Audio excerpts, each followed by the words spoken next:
Radiocarbon dating places the mummy bundles in the late 15th century, shortly before the Spanish conquered the Incas. Before that, the Incas did their best to conquer the Cloud Warriors. The Chachapoya rebelled for many years, but the Incas eventually overpowered them. Many were forced to resettle in other parts of the vast Incan territory. When the Spanish arrived in 1532 on their quest to subdue the mighty Incan Empire, some Chachapoya joined them to exact revenge on the bloodthirsty Inca. They were really interested in an association with people that would help them defeat the Inca. The Spanish conquistadors created the first written records of the Chachapoya. That's why, except for the mummies, much of what we know about the people comes from their buildings, which were unlike those of the Incas. There's a characteristic of the very classic stone masonry, and the Chachapoya is quite different. The way they finish the stone they worked with, and how they decided they would decorate their buildings and what their buildings were for. 60 miles from Carahia is a mountain citadel that archaeologists call Cuelap. Cuelap is the Chachapoya's stronghold in the mountains. Not only was it built centuries before better known Machu Picchu, it's the largest ancient stone structure in the Americas. Cuelap remains exactly as it's been for the past 500 years. The Chachapoya architecture is embedded in the landscape so well that it's really part of the landscape. We can interpret that it served the function of both an urban center and a fortification. Cuelap consists of over 550 structures, and archaeologists believe that the city may have had a population close to 4,000. The magnitude of construction seems to indicate the existence of a unified pre-Inca Chachapoya kingdom. When they faced the Inca occupation or attempts of the Inca to conquer them, they had to reunite to be stronger against them. And this is the point where we start to see more of a Chachapoya unity.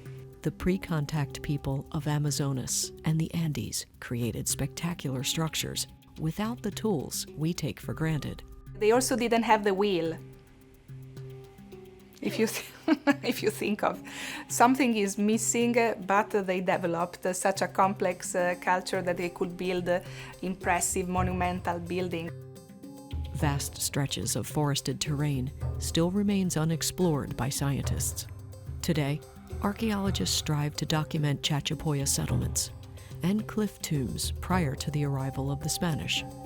But adventure tourists and looters were rapidly destroying the archaeological record.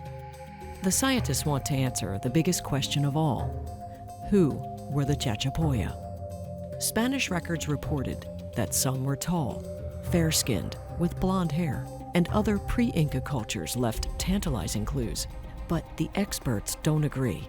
We don't have any reason to think that they were physically different from their neighbors. It's an effect of the early Spanish chronicles. Maybe their skin was not as dark, but it's probably that coastal people were not as dark as people coming from the Titicaca basins. Dr. Chiara Barbieri analyzes the ancestry of people living in the modern town of Chachapoyas, many of whom can claim ancestry to the ancient warriors. We use genetics as a tool to measure relatedness between people. Not only that, but to access some of the past demographic history of a region. We study the genetic diversity of the people of today, and we are also looking at the genetic diversity of their ancestors, of the people from whom they inherited the DNA. By analyzing the genomes of 119 people who currently live in the region, Chiara found that a high indigenous component remained in their DNA. she supplemented the analysis with family histories over generations.